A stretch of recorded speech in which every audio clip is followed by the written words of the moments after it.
Seja bem-vindo ao Mexe no Placar aqui na TVTO Esportes. Vamos mais uma vez falar do futebol olímpico. Terminou a fase de grupos, tanto no feminino quanto no masculino. E no masculino hoje teve classificação brasileira, eliminação argentina, francesa, alemã, enfim. Vamos discutir tudo isso a partir de agora. Você está na companhia de Carlos Lima e de Augusto Henrique. Um dia de festa para o futebol brasileiro. Tudo bem, teve lá uma certa dificuldade, em alguns momentos do jogo esbarrou na forte marcação dos árabes, mas deu Brasil e isso é o que interessa. Tudo bem, Augusto? Tudo bem, Lima? Muitas finalizações nos primeiros 15 minutos, tanto da Arábia Saudita quanto do Brasil, mas acho que o Brasil melhorou defensivamente. A Arábia Saudita não encontrou chances claras, assim, não tinha um buraco na defesa, o Brasil conseguiu consertar isso, apesar de jogar com o Matheus Henrique, que é um primeiro volante com mais habilidade, não é só aquele primeiro volante de ficar atrás para proteger a defesa, ele também ajuda, tem um passe bom. Matheus Cunha fez o seu primeiro gol ali numa jogada de falta. O Claudinho jogou um pouco mais pela esquerda hoje. O jogador se movimentando. Ele ficou para uma esquerda cruzando bolas até uma. Chegou na cabeça do Antony, mas não é o forte dele, então acabou gerando muito perigo. Principalmente o Matheus Cunha se movimentou muito e conseguiu criar várias chances para o Brasil no primeiro tempo, no segundo. E no segundo tempo também, o Antony também teve mais uma jogada. Sim, mas o Brasil tem dificuldade para passar. O segundo tempo, a Arábia Saudita só ficou se defendendo mesmo, não conseguiu atacar muito. E aí você teve primeiro o cruzamento para o Richarlison, que ele conseguiu fazer o gol segundo, e depois o terceiro, que teve a participação dos reservas que entraram, o Reinier e o Mal, conseguiu achar o Richarlison livre, não tinha nem goleiro, só empurrar para as redes.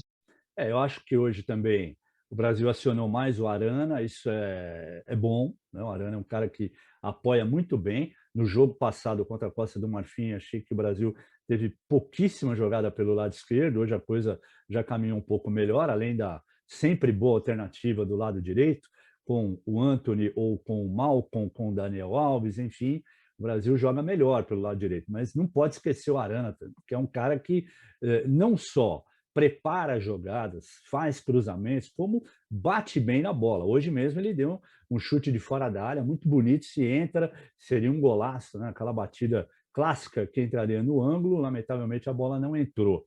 E se o Brasil não foi brilhante tecnicamente, mas mostrou um pouco assim um repertório diferente em alguns momentos da partida, e a classificação do grupo ficou assim, ó.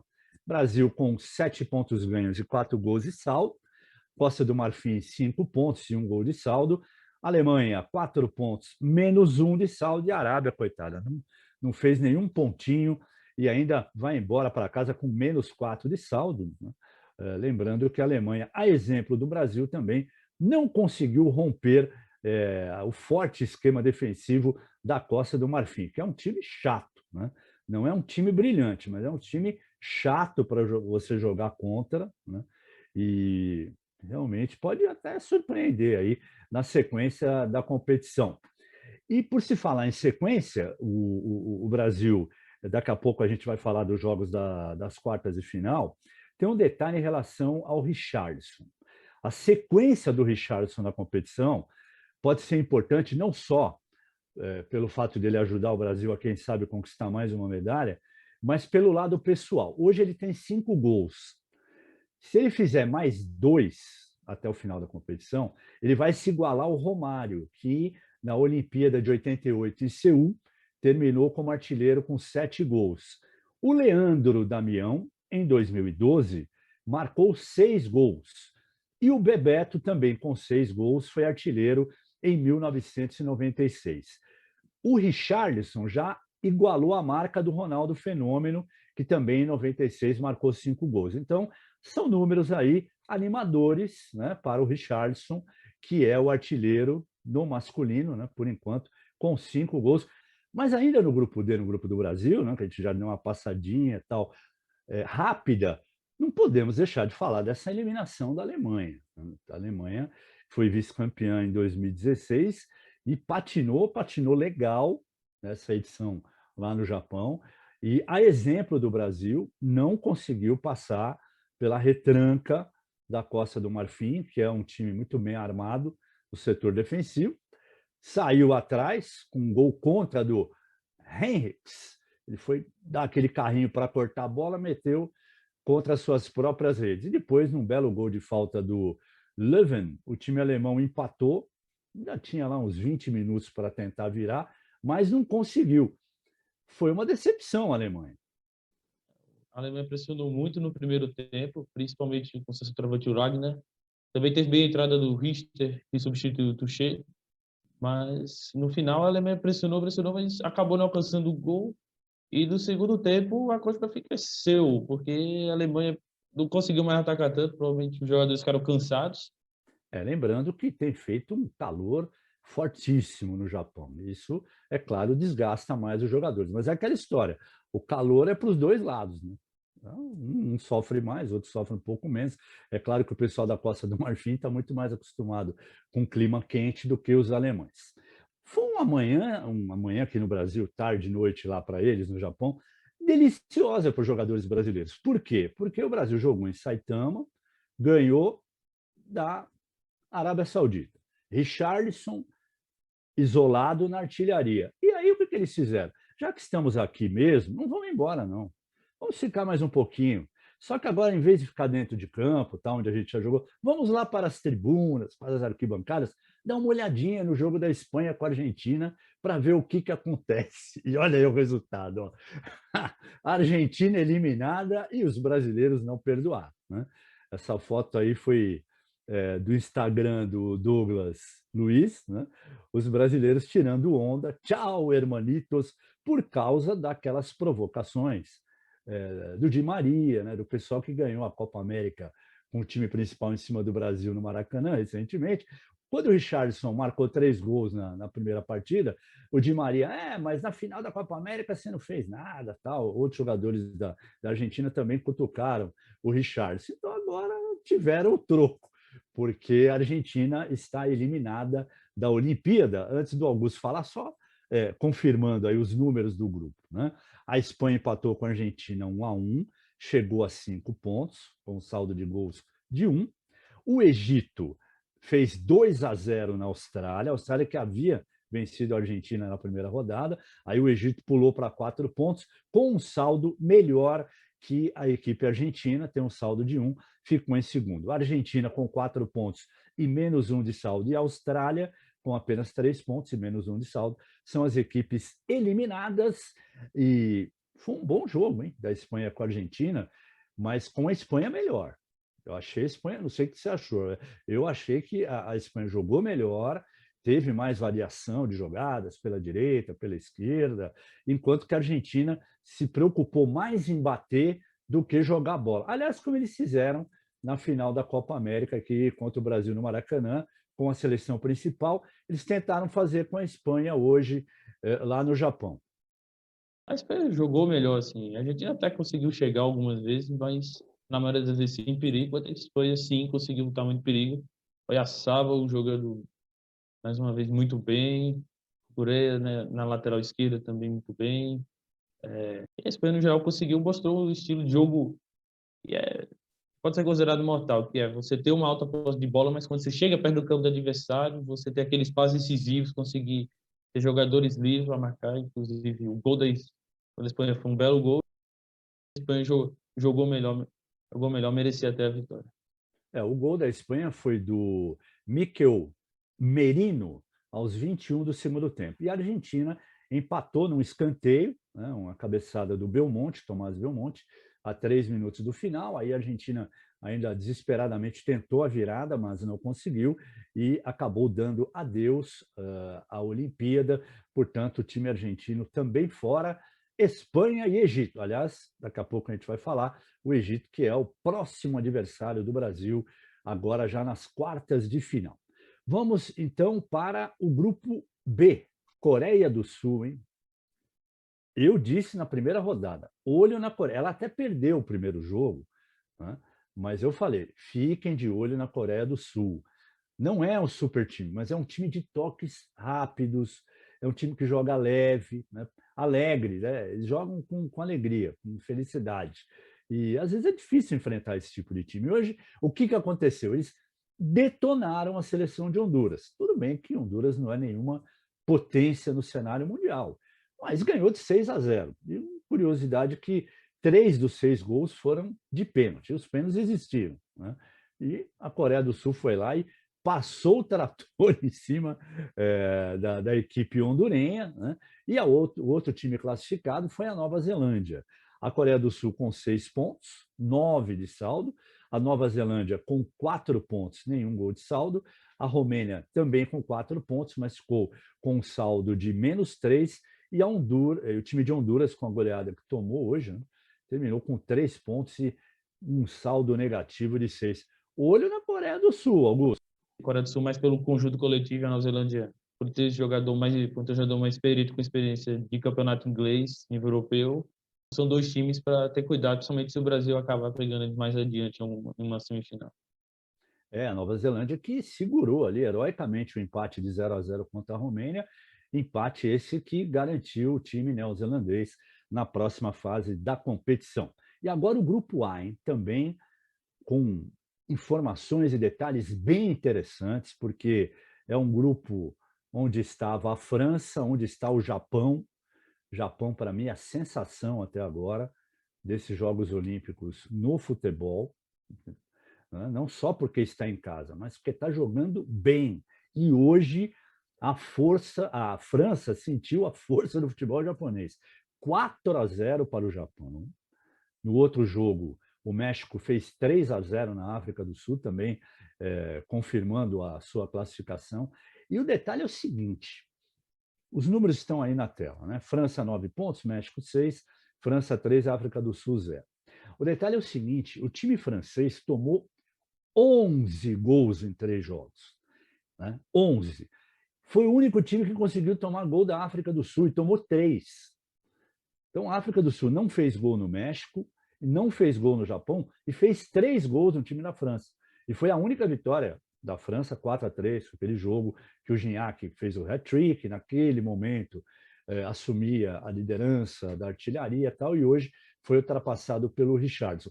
Então, alguma coisa está errada com o time da França, porque você tomar 11 gols em 3 jogos, sendo que desses 11, 3 foram da África do Sul, não sei, hein? Tem muita coisa para ser repensada no futebol olímpico francês. Eu concordo mesmo, assim. Não importa, porque acho que a França ter levado tantos gols de todos os 3 times realmente é um fato que a defesa dela tá ruim, sim. Acho que só para não deixar a África do Sul do lado, ela fez 2 bons jogos. Não foi que a África do Sul fez 3 gols de jogada de bola aérea, ou a bola bateu em alguém e entrou. Ela mostrou uma certa habilidade, assim, mas acho que talvez ainda faltou um pouco de experiência para os jogadores, não tem o mesmo poderio de outros maiores times, principalmente europeus, mas foi bem. Acho que a África do Sul, essa foi uma Olimpíada que mostrou que ela pode ter um futuro mais adiante, principalmente com essa sua nova geração. E mais um último detalhe em relação à França. Ela ganhou da África do Sul de virada 4-3, só que o terceiro gol da África saiu aos 36 do segundo tempo, e naquele momento estava 3-2 para o time africano, então sul-africano. Então, naquele momento, a França já poderia ter sido eliminada da competição. Mas aí o Girac fez mais um, veio um quarto gol, a França teve uma sobrevida, mas hoje sucumbiu diante de um Japão espetacular, de um tal Kubo, que você disse aqui na primeira rodada. Não vou esquecer. Nosso primeiro programa Futebol Olímpico, você falou, Augusto, quando a gente citava o Japão. Olho no Kubo, que esse menino é bom de bola. E hoje ele brilhou de novo. O Kubo começou o jogo voando, marcou o primeiro gol do Japão contra a França, aproveitou o rebote do Ueda e começou também a jogada. Foi ele que deu passe para o Ueda, o goleiro defendeu e ele marcou. E não teve a mesma movimentação de cair pela ponta direita, cortar para dentro, que ele teve nos outros 2 jogos, mas abriu o placar para o Japão. E depois ele saiu no final do primeiro tempo, que o Japão já está visando o Japão conseguir chegar o mais longe possível nessas Olimpíadas jogando em casa. E o Kubo é um jogador muito importante, é a referência desde o começo. Mesmo antes de começar as Olimpíadas, eu sabia disso. Então ele está sendo preservado. E essa saída do Kubo no intervalo deu a exata noção do que foi o jogo, né? Porque o Japão com 2-0, já pensando na na próxima fase, começou a preservar jogador, ou seja, eles não acreditavam que a França pudesse reagir. Como não reagiu mesmo, tomou mais 2 gols no segundo tempo. O Japão, teve a entrada do Miyoshi, que foi titular no primeiro jogo, mas até as boas jogadas conseguiu marcar o gol e depois o Maeda também marcou, também veio do banco. Então, a França teve isso, né? Contra o México e contra o Japão, os dois times começaram bem e depois entraram os substitutos que também marcaram. Dá para É, ver como está o nível da França. só como detalhe, vai, também para não dizer que a gente só criticou a França. Até o primeiro gol do Japão, a França não estava jogando mal. Mas depois que tomou o primeiro, a casa caiu, desandou tudo e o time francês deu au revoir para a Olimpíada de Tóquio. Então, no dia 31 de julho, também conhecido como sábado, pela manhã aqui no Brasil, tarde e noite lá no Japão, 5 da manhã no horário brasileiro, Espanha e Costa do Marfim, na cidade de Miyagi. Às 6 horas da manhã, o Japão, né, recebendo a Nova Zelândia em Ibaraki-Kashima. Às 7 da manhã, o jogo que interessa para a gente, Brasil e Egito em Saitama, portanto, o Brasil não muda de sede, ele continua jogando em Saitama, é bom, não tem deslocamento, evita um desgaste maior. E às 8 da manhã, o jogo que vai encerrar a fase de quartas de final, a Coreia do Sul enfrentando o México no estádio de Yokohama Internacional. Portanto, essa é a tabela das quartas de final. Vamos começar aí pela ordem. Vai Espanha e Costa do Marfim. Vai ser jogo difícil. Costa do Marfim sabe marcar, bate quando precisa bater também. Mas eu ainda acho que a Espanha leva essa. É um time que está em ascensão na competição. A Espanha, para mim, tem tudo para chegar na final, se bem que deve enfrentar aí o Japão, a gente fala daqui a pouco. Mas ainda estou apostando mais na Espanha. Acho que a Espanha vai acabar furando esse bloqueio da Costa do Marfim. O que você acha? Também acho que a Espanha tem um time melhor, está jogando muito bem. E contanto que a Espanha tem um mínimo cuidado defensivo para não deixar o QC sozinho, receber sozinho ali dentro da área, porque ele é o jogador mais perigoso. Tem tudo para passar, marcar gols e passar para a semifinal. Japão e Nova Zelândia. Pela bola que o Japão está jogando, estou imaginando, não vou dizer que seja um jogo fácil, porque mata-mata é outra conversa, né? Uma coisa é você jogar solto numa partida em que você pode até perder e tem condição de se recuperar depois. A outra é aquele jogo que, ó, se eu errar hoje, eu estou fora, né? E aí isso pode pesar um pouco, até pelo aspecto psicológico para a seleção japonesa. De qualquer maneira, pelo que vem jogando e pela fase do Cubo e outros jogadores, eu acho que o Japão leva, e aí nós teríamos, né, um cruzamento entre Espanha e Japão em uma das semifinais. Realmente o Japão está jogando muito bem e você tendo uma rotação, o Kubo tem tido muita assistência do Doan, tocando muito de posição com ele também. Os jogadores bons que apareceram vindo do banco. Então, tem muita qualidade e vai só ter que ter cuidado com a Nova Zelândia, que o Chris Wood joga lá e principalmente talvez até a intenção de uma Nova Zelândia é jogar muita bola aérea para ele, porque o Chris Wood joga no Burnley que é muito acostumado já a esse tipo de jogo, muitos cruzamentos e ele é um jogador outro pode levar um problema para a defesa japonesa, mas a princípio o Japão deve passar. Se a Nova Zelândia passar, deixa eu ver se tem uma zica. Bom, Brasil e Egito, é claro que a gente acredita no Brasil. O Brasil não tem sido brilhante, longe disso, mas tem sido eficiente. Mesmo no jogo contra a Costa do Marfim, embora o Brasil não tivesse conseguido, né, a vitória, o Brasil teve oportunidades, né, criou chances de gol, não marcou, jogou a maior parte da partida com um a menos, por causa da expulsão do Douglas Luiz logo a 12 minutos. Eh, Contra o Egito, contra a Arábia foi eficiente e jogou muita bola contra a Alemanha. Aquele primeiro tempo contra a Alemanha tem que ser a nossa referência para pegar qualquer adversário que vier. O Brasil jogou muito bem, mas tem que ter cuidado com o Egito. O Egito foi um time que fez, e, na verdade, ele jogou bem os últimos dois jogos e no jogo que ele não foi tão bem o primeiro jogo, ele conseguiu um empate 0-0 com a Espanha. Então é um time que consegue se defender bem e também consegue contra-atacar bem.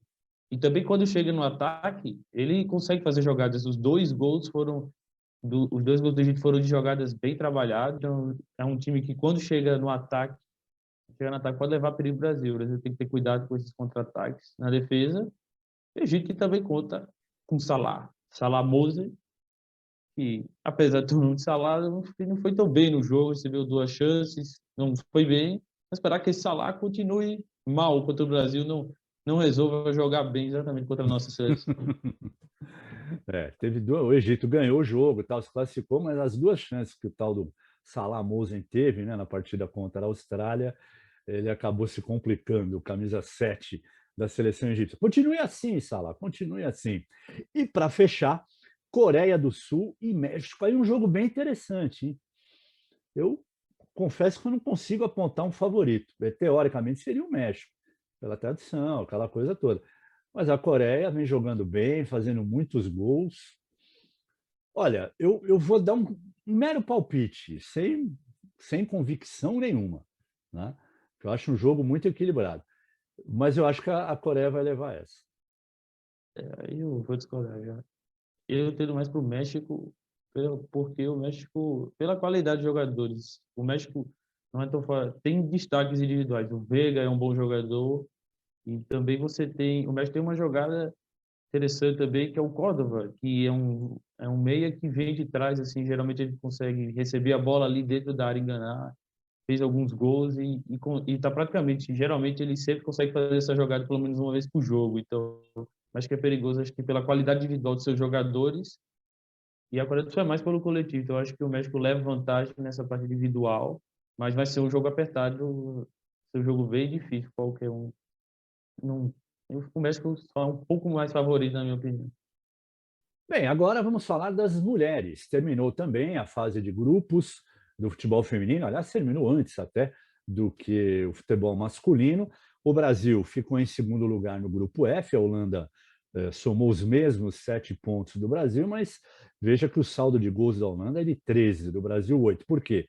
Porque na última rodada o Brasil resolveu poupar jogadoras, entrou com 6 reservas e ganhou só de 1-0 de Zâmbia. Zâmbia que jogou, inclusive, a maior parte da partida com uma jogadora a menos, teve uma expulsão no começo do jogo, e mesmo assim o Brasil não conseguiu fazer sequer o segundo gol. E enquanto isso, a Holanda passeou, né, de novo, 8-2 para cima da China, né? Então a Holanda ficou em primeiro lugar, o Brasil em segundo, China em terceiro e Zâmbia na última colocação. A Pia, técnica brasileira, a sueca, resolveu testar algumas jogadoras. O Brasil não rendeu um futebol que a gente poderia até esperar, mesmo com as reservas. Foi bom, assim, acho que para o Brasil, para ele ter conseguido dominar a Zâmbia do jeito que foi, jogando com grande parte do seu time em reserva, e não ter levado o gol da Bárbara Banda, que marcou 3 gols contra a Holanda e contra a China, principalmente contra a Holanda, que é um time é um time que o Brasil tem dificuldade de vencer, acho que porque o Brasil tem boas opções no banco de reservas, e é mais ou menos isso. E também não dá para você pensar, talvez, uma primeira posição para o Brasil. Na verdade, o Brasil teria pego os Estados Unidos, como de fato a Holanda vai pegar, hein? Talvez até esse fator. Mas foi bom o Brasil, acho que para a experiência fazendo isso com um banco de reserva, o Brasil saber que tem jogadores que podem ajudar a resolver mais adiante nas Olimpíadas. E a Miedema, atacante holandesa, é artilheira aí do futebol feminino, com 8 gols. Você citou a Banda, ela tem 6. Ela, nesse momento, é a vice-artilheira, embora, evidentemente, Zâmbia não tenha permanecido, né, na competição, mas vai deixar não, deixou já a sua marca, né, marcando 6 gols na Olimpíada de Tóquio. Realmente muito legal essa jogadora ter esse tipo de marca para um futebol que não é tão conhecido e muito menos badalado no aspecto mundial. Vamos então ver como ficou a fase de quartas de final no futebol feminino. Na tela para você, às 5 da manhã, o Brasil abrindo a fase de quartas de final na cidade de Miyagi contra o Canadá. Aí um confronto bem interessante entre Brasil e Canadá. O Brasil tem 8 vitórias, 6 empates e 4 derrotas contra a equipe canadense. Só que uma dessas derrotas foi exatamente na disputa da medalha de bronze na Olimpíada do Rio de Janeiro. O Brasil acabou perdendo por 2-1. Mais recentemente, num torneio realizado em 2019, o Brasil ganhou do Canadá por 4-0, né? E voltou a ganhar esse ano numa Copa chamada She Believes Cup por 2-0. Na última apresentação, num jogo amistoso, o Brasil empatou com o Canadá 0-0. Então, é um confronto equilibrado, né? Não dá para dizer que o Brasil seja favorito, longe disso. Mas dá para confiar nas meninas. Eu acho que, pela bola que o Brasil jogou contra a Holanda, eu tenho uma expectativa muito boa de que o Brasil vai conseguir chegar na semifinal. Realmente, o Brasil tem, em 2016 foi um pouco de decepção, assim. O Brasil buscando sua primeira medalha de ouro, jogando em casa, acabou eliminado na semifinal para a Suécia, e aí sobrou a medalha de bronze, e o Brasil também perdeu para o Canadá, então foi, mesmo, apesar de já ter outros jogos, essa é uma competição oficial, Olimpíadas de novo, então acho que para o Brasil, até porque muitos atletas ainda estão das Olimpíadas, principalmente mar, então vai ter um pouco também de revanche. E o Brasil também tem um pouco cuidado com o Canadá, porque o Canadá saiu em segundo no grupo que tinha Grã-Bretanha e Japão, e foi um grupo bem complicado também, então você precisa tomar cuidado, mas jogando seu futebol, tendo um pouco de cuidado defensivo, deve passar pelo Canadá. É a hora de dar o troco nas canadenses, né? Chegou a hora do Brasil realmente despachar a seleção canadense e avançar para a fase semifinal. 6 horas da manhã, em Ibaraki, Kashima, tem Grã-Bretanha e Austrália. Olha aí, ó, um clássico de língua inglesa, né? Mas eu sou mais Grã-Bretanha. Acho que as britânicas vão ganhar da Austrália e vão avançar para a fase semifinal da competição. Também, a Grã-Bretanha jogou bem na fase de grupos, conseguiu ficar em primeiro lugar no grupo com o Japão, então deve passar também, chegar confortável para as semifinais, tendo avançar e ganhar a sua medalha de ouro. É, e para o Japão sobrou uma tarefa, eu não vou dizer que seja impossível, mas muito difícil, né? 7 da manhã em Saitama, onde o Brasil, né, também continua com o futebol masculino, tem Suécia e Saitama, mano. Suécia e Japão. Aí eu acho que a Suécia é franca favorita e deve confirmar esse favoritismo avançando para a fase semifinal. É claro, futebol, tal, pode acontecer, mas eu não acredito na seleção japonesa aí, não. Acho que a Suécia leva e até com certa tranquilidade. A Suécia é a favorita, até porque a Black Stars, que foi muito bem nas Olimpíadas no Rio 2016, também está indo bem. Mas o Japão também já venceu uma Copa do Mundo e é um time que é exemplo no masculino também, é um time que tem velocidade, que gosta de jogar no contra-ataque, então também pode dar algum problema para as suecas. Elas vêm como favoritas, mas sempre tem que ter cuidado, porque o Japão é um time que tem tradição no futebol feminino. E às 8 da manhã, né, fechando aí essa fase de quartas de final do feminino, o jogo que vai apontar a adversária do Brasil, se o Brasil avançar, evidentemente, entre Holanda e Estados Unidos em Yokohama. Então o chaveamento é assim: quem passar de Canadá e Brasil pega Holanda ou Estados Unidos, e quem passar de Grã-Bretanha e Austrália enfrenta a vencedora de Suécia e Japão. Olha, eu confesso a você, Augusto, que embora os Estados Unidos não estejam vivendo a sua melhor fase no futebol feminino, mas eu ainda prefiro encarar a Holanda. Por quê? O Brasil jogou uma belíssima partida contra a Holanda, 3-3, só não ganhou porque, infelizmente, a Bárbara falhou no segundo gol da seleção da Holanda. E contra os Estados Unidos, o Brasil enrosca. Mesmo o Brasil estando bem, a seleção americana não muito bem, parece que quando o Brasil vê a camisa dos Estados Unidos na frente, a coisa não caminha. Então, até por uma questão de tradição, de tabu, enfim, do que você quiser, pode chamar do que você quiser. Eu vou torcer muito para a Holanda tirar a seleção americana do caminho do Brasil, porque eu acho que o Brasil vai ganhar do Canadá.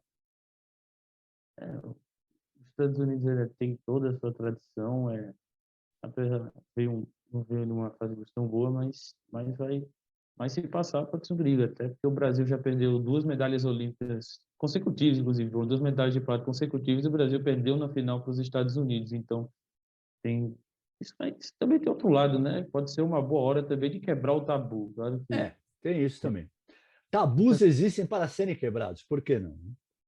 exatamente. E um jogo com a Holanda vai ser difícil, até como eu falei anteriormente, o jogo do Brasil e da Holanda espelha mais ou menos como é Holanda e Brasil no futebol masculino, principalmente em Copa do Mundo, jogos com muitos gols, jogos difíceis. Então, acho que qualquer um dos países que vier vai ser difícil, o Brasil vai estar preparado. Acho que o Canadá vai ser um jogo um pouco difícil, mas mais uma preparação ainda para essa semifinal, que, com certeza, Holanda e Estados Unidos passando, vai ser bem difícil o Brasil chegar à final.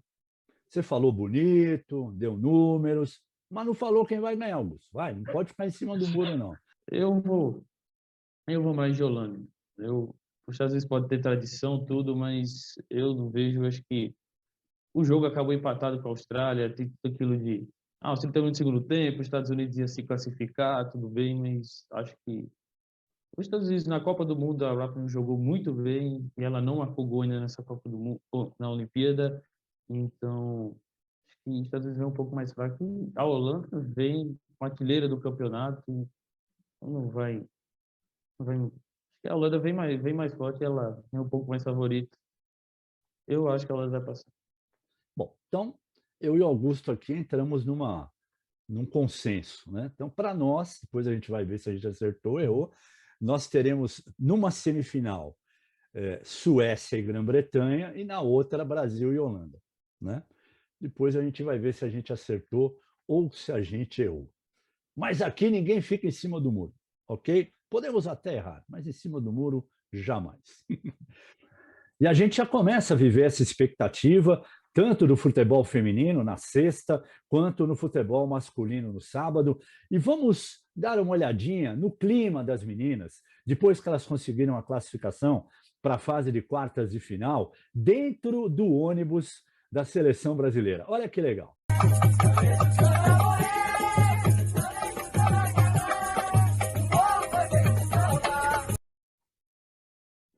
É, o melhor estilo brasileiro, ao som de Não Deixe o Samba Morrer. E é nesse ritmo que a gente está encerrando o programa de hoje. Um abraço, hein, Augusto? Um abraço, Lima, uma expectativa e essa alegria, tanto no feminino quanto no masculino, nessa busca pela medalha de E a gente espera você, hein? No próximo sábado, com mais uma edição do Futebol Olímpico, aqui no Mexe no Placar da TBTO Sports. Você já sabe, two is better than one. TBTO e você.